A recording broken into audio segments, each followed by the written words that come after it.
sent to someone you don't know well or to someone who is authority.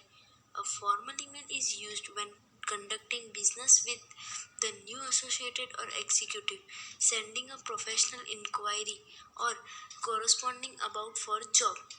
Best practices including using a formal greeting like dear closing with sincerely. Informal email used for businesses an important message. An informational email is written to any relatives, family or friends. There are no particular rules for informal email writing. A person can use any language of his or her choice. Difference between formal and informal email. Purpose of formal email. The purpose is to send important and business messages, responses to queries, sales, and marketing proposal. In informal email, the purpose is just to communicate or to message for having an informal meeting. Second, formally emails can be solicited or unsolicited.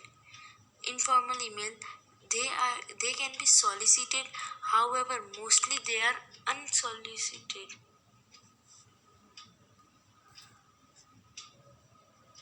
Formal and informal email closing and opening.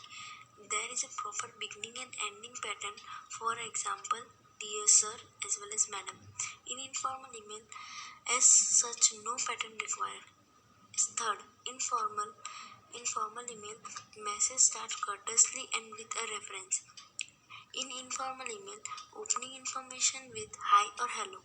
Fourth, informal email closing with a courteously line and with signature of the sender.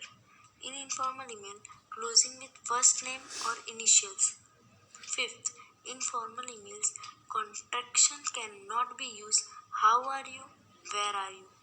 In informal emails, contraction can be used. How are you? Where are you?